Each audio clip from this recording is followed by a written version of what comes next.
Bien, retomamos este curso bíblico dedicado este año al Evangelio según San Lucas, a cargo de quien les habla. Pertenezco a la Orden de los Frailes Menores Conventuales. En mi presentación, con la debida adaptación, seguiré la estructura y el contenido del curso del reconocido biblista y teólogo italiano Don Claudio Dolio. Ustedes ya lo conocen en Bible Claret. El Evangelio según San Lucas, que aparece allí en este sitio web.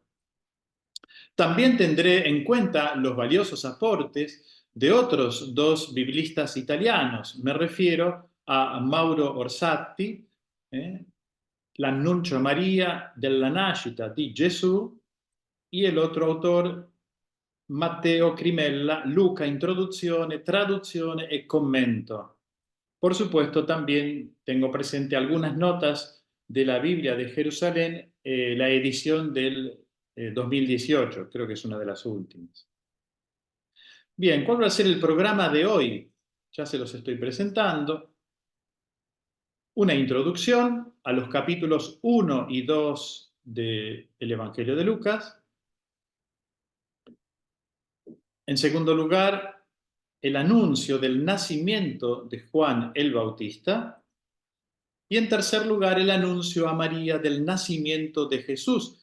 Y me voy a focalizar aquí, en este texto, muy importante, obviamente. Por eso lo voy a particularizar de esta manera. En primer lugar, tiempo, espacio y personajes. En segundo lugar, vamos a analizar el saludo del ángel. Ahí tienen los versículos. Tercer lugar, la primera parte del mensaje del ángel. Voy a ver si saco, porque me está molestando esto en pantalla. En cuarto lugar, la segunda parte del mensaje. Ahí tienen los versículos. Dentro de esta cuarta parte vamos a distinguir la intervención de Dios y el resultado, ese versículo 25 que es muy, pero muy importante, ya van a ver. Y sin que María se lo pida, el ángel le ofrece un signo. Eso lo encontramos en los versículos 36, 37, siempre del capítulo 1. Finalmente, el sí de María, versículo 38. Bueno, dejo de compartir pantalla y ahora nos vamos directamente a la explicación. El evangelista Lucas, antes de narrar el ministerio público de Jesús, introdujo una larga narración relacionada con la infancia del protagonista. Los dos primeros capítulos del Evangelio, según San Lucas, están dedicados a los eventos que preceden a la manifestación pública de Jesús. En el capítulo 3, de hecho, el evangelista, como buen historiador y helenista, encuadra el evento en el tiempo y en el espacio. El año 15 del imperio de Tiberio César, ese es el versículo 1 del capítulo 3, etc. Con referencia a todos los líderes del momento. Dice que la palabra de Dios se dirigió a Juan en el desierto. Bueno, nosotros vamos a ver los dos capítulos precedentes, capítulos 1 y 2. Lucas está datando, por tanto, el momento de la manifestación de Jesús a Israel. Pero antes nos preguntamos, ¿qué había sucedido con aquel hombre? ¿De dónde procedía? ¿Quién era? ¿En qué familia nació? ¿Cómo hace Lucas, preguntamos, para obtener la información que reproduce? No estuvo presente en esos eventos, pero tampoco los apóstoles estuvieron presentes. Tampoco los discípulos de Jesús, como Mateo y Juan, que habían conocido al Maestro siendo ya adultos. ¿Estuvieron presentes quién para que Lucas pueda obtener información? Necesariamente las noticias nos tienen que provenir del testimonio de otras personas. Conocen estos hechos vinculados al entorno familiar de Jesús, sus parientes y las personas de su clan familiar. La tradición antigua ha dicho a menudo que fue la propia madre de Jesús quien le contó al evangelista algunos hechos importantes. Es probable, aunque no sea posible documentarlo. Sabemos que Lucas permaneció en Jerusalén durante durante 2 años, del 58 al 60.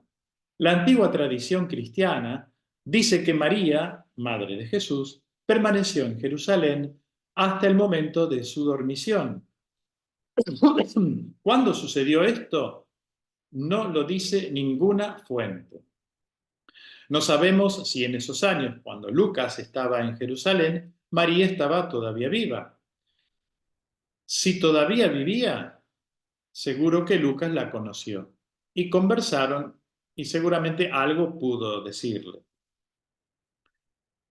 Otro elemento interesante de la tradición hace de Lucas un pintor y a menudo hay iconos antiguos atribuidos al evangelista Lucas. La patrona de Bolonia, por ejemplo, es la Virgen de San Lucas, pero también la Salus Populi Romani, un icono del cual se puede ver la reproducción cuando el Papa va a rezar. Antes de cada viaje, él va, porque él va a la Basílica de Santa María Mayor y reza frente a esta imagen, atribuida a Lucas, al pintor Lucas. La tradición eclesiástica ha intentado decir que el evangelista hizo un famoso retrato de María, porque en los evangelios de la infancia, protagonista es sobre todo María, la madre de Jesús. El retrato que Lucas hizo de ella es un retrato más bien literario, no una pintura como pintor, pero la tradición también ha añadido este detalle y a menudo los iconos que representan a Lucas lo muestran junto a un caballete con cincel en mano, pintando un icono de la Madre de Dios. Por lo tanto, es probable que Lucas, durante ese periodo de estadía en Jerusalén, se haya encontrado con testigos presenciales, testigos oculares decimos, y haya encontrado documentos, además, documentos escritos relacionados con el momento inicial de la vida de Jesús. También conoció a los parientes de Juan el Bautista, de alguna manera relacionados con Jesús. Debe haber habido una narración sobre los orígenes del Bautista, porque Lucas narra la anunciación del Bautista, su nacimiento, y combina los eventos de Juan con los de Jesús. Quizás el hecho que encontró en Jerusalén el texto del ambiente judeocristiano estaría relacionado con el Bautista. Un texto escrito en un griego elemental y que no se ajusta a las reglas de la gramática, tenemos que decir. Típico de un autor que habla hebreo y que ha aprendido el griego, pero lo usa con fórmulas muy simples. En español esto no se nota, pero pudiendo leer el texto original salta a la vista una gran diferencia entre los primeros 4 versículos de la obra y la narración que comienza en el versículo 5. Los primeros 4 versículos son obra directa de Lucas, esto lo hemos visto, el prólogo al Evangelio, lo hemos visto en el encuentro anterior. En vez del versículo 5 en adelante, el autor está citando una fuente, reproduce un texto que no escribió él, sino que lo encontró escrito. Muchos dicen que Lucas, siendo griego, escribió en un hermoso griego el Evangelio. No es verdad. El griego de Lucas es a menudo mediocre, más bien pobre. Pero no es culpa de Lucas. La responsabilidad es de sus fuentes. El griego de Mateo es mucho mejor. Sin embargo, sabemos que Mateo escribió para un entorno hebreo y luego uno tiene la impresión de que usó un idioma griego menos elegante. Es lo opuesto. Precisamente porque Mateo escribe en un ambiente de tradición hebrea, no tiene la preocupación de preservar documentos antiguos y con capacidad literaria adopta una hermosa lengua griega corriente. Lucas, en vez, como viene de afuera y ha conocido la predicación apostólica a través de testimonios y documentos antiguos, tiene veneración por estos textos y por lo tanto no se atreve a corregirlos, a tocarlos, los reproduce como reliquias. Por lo tanto, él no es responsable de la calidad de este griego, justamente por este respeto, esta veneración a los textos, y así los reproduce. Ciertamente, como redactor final, los coloca en el lugar apropiado para poder transmitir su mensaje. Así es como nos encontramos entonces frente a textos escritos en un lenguaje sencillo, con una mentalidad propia del ambiente de los Hasidim, es decir, los fieles devotos, los santos, los pobres del Señor, que tienen una espiritualidad muy profunda, una espiritualidad propia, y que esperan la revelación de Dios, la manifestación del Mesías. Bien, pasamos ahora al anuncio del nacimiento de Juan Bautista. Inmediatamente después del prólogo, de hecho, Lucas narra el anuncio del nacimiento de Juan Bautista. La escena está ambientada en el templo de Jerusalén. Dice el texto: en tiempos de Herodes, rey de Judea, había un sacerdote llamado Zacarías del grupo de Abías.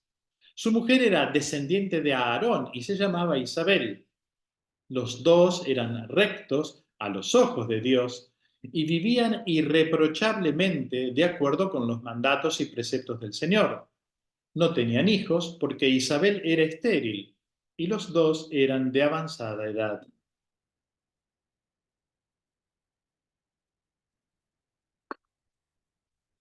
Ustedes, imagino, tendrán el texto a mano. Notemos cómo el lenguaje es simple, la sintaxis elemental, todas las frases cortas. En el original incluso faltan los verbos, no se encuentra el verbo ser. La construcción es elemental y así se nos ha presentado un cuadro familiar. Se trata de dos justos del Antiguo Testamento, dos personas mayores buenas, pero sin hijos. Y esta ausencia de hijos es un drama. Conocemos en la tradición bíblica muchas experiencias similares, porque el hijo es la bendición de Dios. Si falta el hijo, parece que falta la bendición de Dios. Y este anciano sacerdote, Zacarías, vive sin duda el dolor por la falta de descendencia. La realidad sacerdotal se transmitía de padres a hijos y por eso Zacarías sintió la falta del heredero a quien entregar el propio ministerio sacerdotal.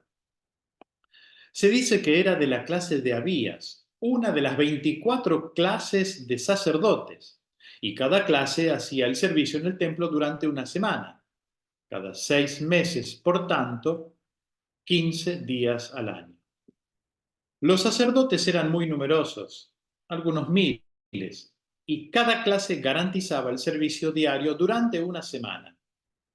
La ofrenda de incienso era una tarea particular que se realizaba por un solo sacerdote cuyo nombre era sacado diariamente por sorteo. Ahora, justo cuando se estaba teniendo ese rito vespertino, de la ofrenda del incienso, y ese día por casualidad le toca a Zacarías entrar en el templo del Señor, sucede algo extraordinario. Hay una revelación divina. La narración menciona algunos textos apocalípticos relacionados con el libro de Daniel, pero imita las narraciones de anuncios antiguos. La más cercana es la narración del anuncio del nacimiento de Sansón al final del libro de los jueces. El ángel Gabriel se presenta a Zacarías a la derecha del altar del incienso y le anuncia el nacimiento de un hijo. El anciano sacerdote permanece incrédulo, le parece imposible que suceda lo que se le dijo. Por eso le dice él le dice al ángel: ¿cómo puedo estar seguro de esto? porque yo soy anciano y mi esposa es de edad avanzada. Le está pidiendo un signo. Ciertamente ha deseado mucho tener un hijo, pero va más allá de sus presentes expectativas. A esta altura lo considera imposible. Y esta actitud de incredulidad está marcada por un hecho traumático. Pierde el habla. Zacarías sale del templo donde sucedió algo que nadie más ha visto y no puede hablar. La gente estaba preocupada porque había tardado en salir. Se había quedado adentro mucho tiempo, más de lo debido. Y cuando sale ya no puede deletrear una palabra. Entienden que algo ha pasado, pero no saben qué. Acabada la semana de servicio, Zacarías regresa a su pueblo en las afueras de Jerusalén.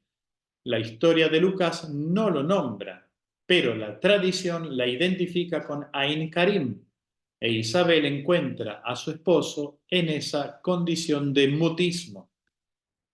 Probablemente haya una referencia al profeta Ezequiel, quien en el Antiguo Testamento tuvo una experiencia similar. Permaneció mudo por mucho tiempo, por un cierto tiempo, digamos, casi para indicar una ruptura, una interrupción. Zacarías retoma la palabra cuando nace su hijo Juan. Es una frase de transición. Acaba el antiguo sacerdocio.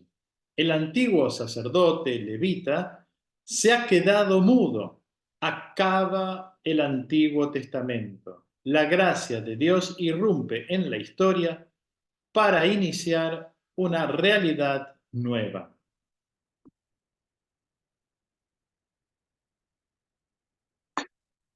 Y ahora pasamos al anuncio a María del nacimiento de Jesús.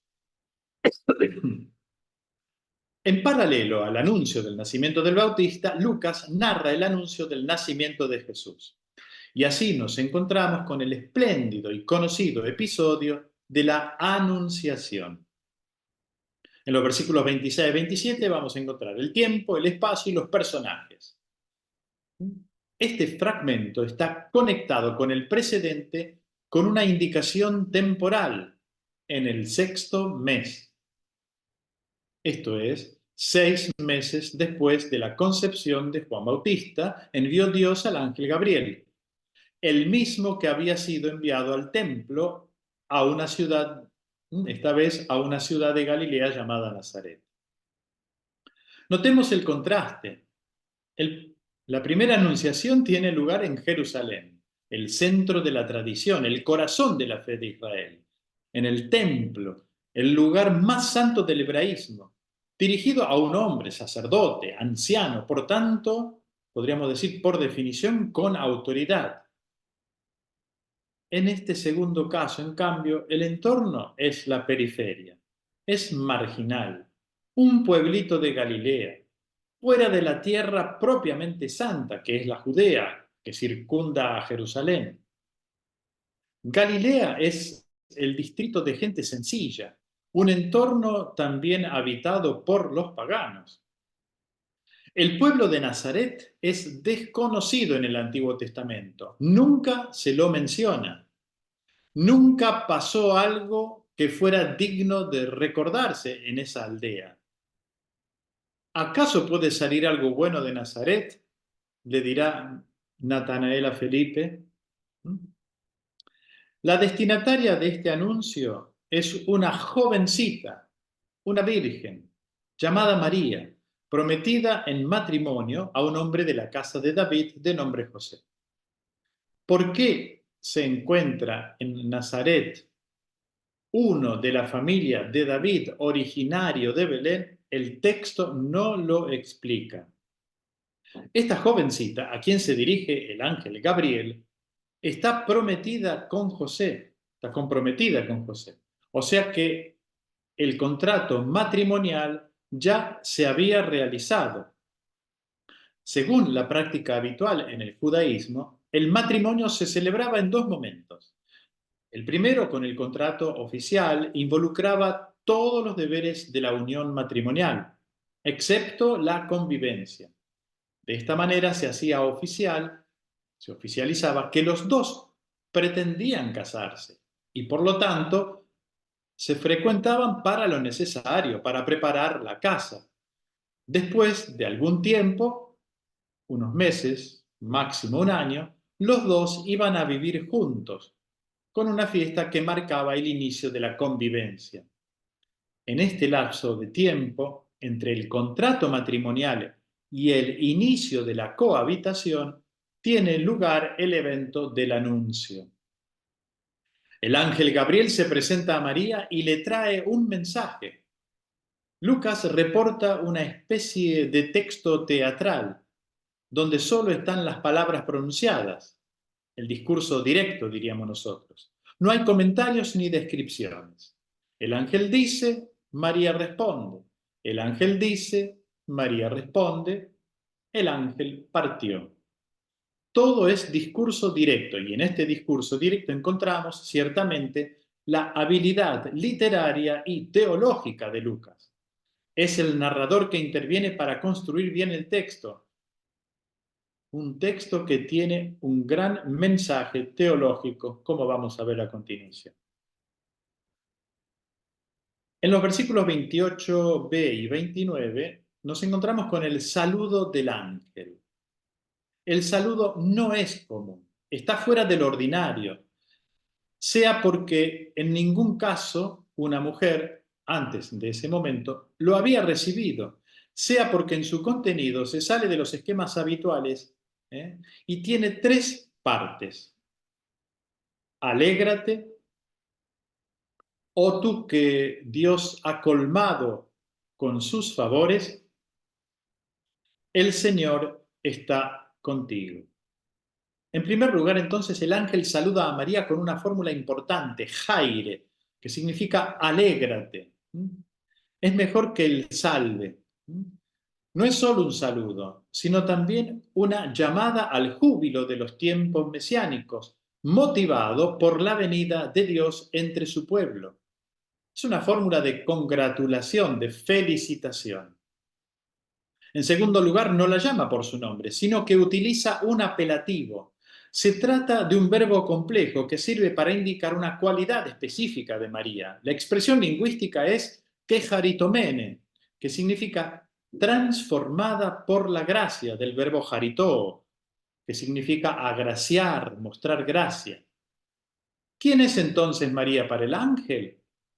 La agraciada, la que ha sido transformada por la gracia y permanece en ese estado de gracia y de favor divino. Aquella a la que Dios ha colmado con sus favores. Describe la transformación profunda de María, expresada con un nombre nuevo. Tú, la transformada por la gracia divina. En tercer lugar, el ángel agrega, el Señor está contigo. Es el saludo que se dirige a los líderes, a Moisés, a Josué, a Gedeón, cuando se les confía una misión grande. La idea de misión está implícita en esta tercera parte del saludo y significa no solo protección, sino también ayuda para desempeñar correctamente la misión. Causa y fundamento de todo es la presencia particular de Dios. Podríamos decirlo al revés. Porque Dios está contigo, es que tú has sido transformada por su gracia. Y porque has sido colmada por su gracia, es que puedes alegrarte verdaderamente. María se asombra y se pregunta qué sentido tiene tal saludo. Se da cuenta de que este tipo de saludo está dirigida a un gran héroe, al que se le confía una hazaña excepcional. El desconcierto de María, notemos, es distinto al de Zacarías, el cual se asusta y queda perturbado por la aparición del ángel. Eso está en el versículo 12. María, en cambio, se sorprende no por lo que ve, sino por lo que escucha. El texto dice, Al oír estas palabras, ella quedó desconcertada, pero no pierde el control emocional, no pierde la concentración y la capacidad de reflexión ante estas palabras del mensajero celestial. De hecho, María se preguntaba qué podía significar ese saludo. Versículo 29.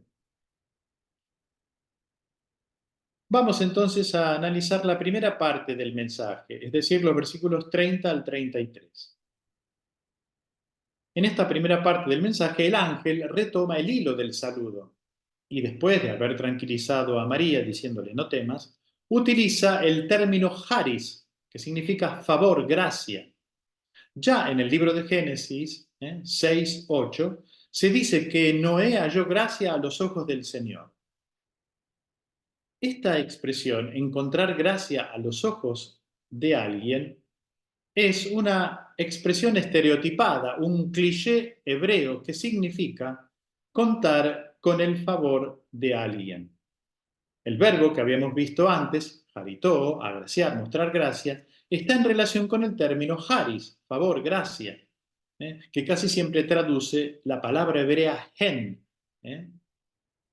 que significa justamente gracia, favor.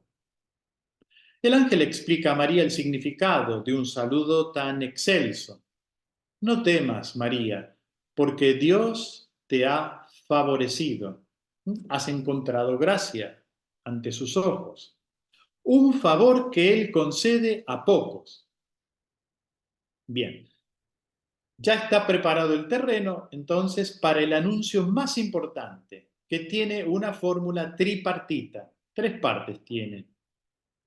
Concebirás, darás a luz un hijo, le pondrás por nombre Jesús. Esto está en el versículo 31.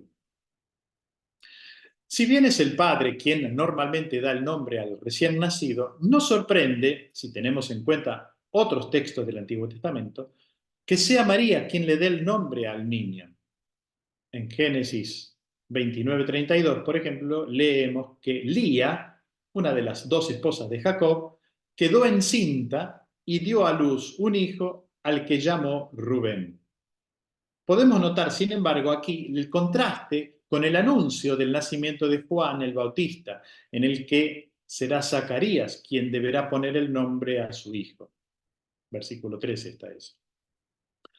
En el versículo 32 tenemos la presentación del ilustre niño. De él se dice, será grande, título reservado para Dios. Tenemos presente el Salmo 48:2, donde se dice, grande es el Señor y digno de toda alabanza. Por otra parte, el título Hijo del Altísimo pone de manifiesto la relación exclusiva que este niño tendrá con Dios. En él, Dios llevará a cumplimiento las promesas que encontramos en el Antiguo Testamento, en especial la profecía de Natán a David. El Señor Dios le dará el trono de David su padre, reinará sobre la casa de Jacob para siempre y su reino no tendrá fin. Detrás de estas expresiones tenemos un crisol de alusiones bíblicas que se refieren a la grandeza del que está a punto de nacer. Frente a estas palabras, María reacciona esta vez con una pregunta. ¿Cómo puede ser eso si yo no tengo relaciones con ningún hombre? La expresión hebrea es si yo no conozco varón, que significa si yo no tengo relaciones sexuales con ningún hombre. Prestemos atención a esto. María no pide un signo, como lo hace Zacarías. Simplemente se pregunta cómo se conjugan su estado de virginidad, ya que no ha tenido relaciones con ningún hombre, con la concepción de un niño. Muchas han sido las interpretaciones propuestas para comprender el alcance de estas palabras. Señalaré solo las 3 más importantes. A, voto o propósito de virginidad.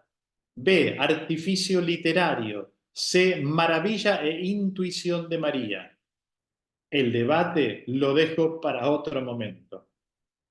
Queda dando vuelta la pregunta: ¿cómo se combinan maternidad y virginidad? Y ahora pasamos a la segunda parte del mensaje. del ángel, los versículos 35 al 37. Aquí vamos a encontrar la respuesta a la pregunta planteada por María. En el versículo 35 tenemos la intervención de Dios y el resultado de esa intervención. En su respuesta, el ángel refiere la intervención de Dios y el resultado de dicha intervención. La intervención de Dios se nos ofrece en las siguientes palabras: el Espíritu Santo descenderá sobre ti y el poder del Altísimo te cubrirá con su sombra. El resultado de dicha intervención está expresado por estas palabras: por eso el que va a nacer santo será llamado Hijo de Dios. Notemos el paralelismo de estas expresiones. Técnicamente es un paralelismo sinonímico, porque utiliza sinónimos. Con respecto a la intervención, Espíritu Santo es equivalente a poder del Altísimo. Y la expresión descenderá sobre ti se corresponde con te cubrirá con su sombra. El texto no explica cómo Dios interviene, pero sí excluye todo tipo de contribución biofísica del hombre en su concepción, es decir, toda intervención humana.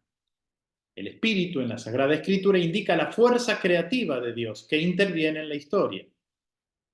Con respecto al resultado de la presencia creadora del Espíritu Santo, no puede sino nacer un Hijo Santo. El Hijo de María es también Hijo de Dios. María no es madre de un hombre que llegó a ser Dios, sino de un ser humano cuya persona ha sido siempre divina. Nos encontramos aquí con la más grande originalidad de la religión cristiana, la profunda identidad de Cristo y su misterio. Pasamos ahora a los versículos 36 y 37, en donde el ángel le ofrece un signo. El texto dice en el versículo 36, también tu pariente Isabel concibió un hijo a pesar de su vejez, y la que era considerada estéril ya se encuentra en su 6º mes. El signo ofrecido sale al encuentro del desconcierto humano. Por más que el hombre pueda adherirse al proyecto divino, no es fácil acoger lo que lo trasciende. De alguna manera, como en este caso, se opone a la naturaleza.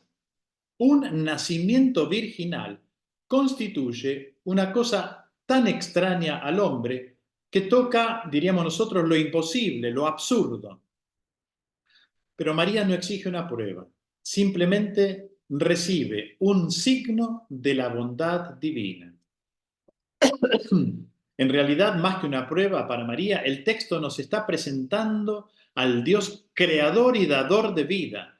La afirmación tiene primariamente valor teológico, como lo confirma el versículo siguiente, versículo 37. Porque no hay nada imposible para Dios. La mejor tradición bíblica nos evoca el nacimiento de Isaac, hijo de la promesa, que nace por la sorprendente presencia de Dios en la vida de Abraham y Sara. Esto lo encontramos en el Génesis 18:14, donde también se dice, no hay nada imposible para Dios. ¿Hay algo imposible para Dios? Presencia de Dios en el surgir de la vida.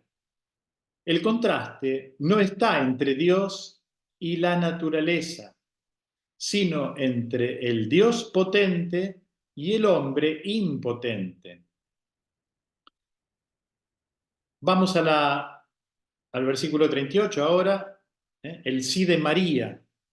La tercera reacción de María es completa y definitiva. Ella no reacciona como Zacarías, no dudó, sino que pidió una explicación. ¿Cómo sucederá? Y cuando el ángel propone esta modalidad extraordinaria, dice María con entusiasmo, yo soy la sierva del Señor, que se cumpla en mí lo que has dicho. María expresa su adhesión a la voluntad de Dios con una expresión única en la Biblia para una mujer. Usando la fórmula sierva del Señor, evoca toda la historia de los llamados por Dios a su servicio, como Abraham, Jacob, Moisés, David, el siervo sufriente. Nos encontramos aquí con el tercer nombre atribuido a María. El primero, María, le es dado por los hombres. El segundo, que es Jaritomene, transformada por la gracia divina, es el nombre dado por Dios. Y ahora el tercero, sierva del Señor, es el que ella se da a sí misma. La respuesta de María implica una expresión de alegría, un grito casi de júbilo, escondida en la rara fórmula del optativo griego, que dice genoitomoi, es decir, que suceda en mí. Ojalá suceda en mí, en contraposición a una expresión más común que encontramos en el Génesis 30-34, que era, bien, que sea como dices. Aquí se manifiesta el vivo deseo de ver realizado el proyecto de Dios. Ojalá que esto suceda. Colocada al final del episodio, está en correspondencia con el jaire, alégrate, inicial, un deseo feliz de ver realizado el diseño de Dios. Con semejante respuesta, el ángel ha concluido su misión y se puede alejar. El mensaje ha sido comunicado, recibido y hecho propio por María. Fin de la presentación.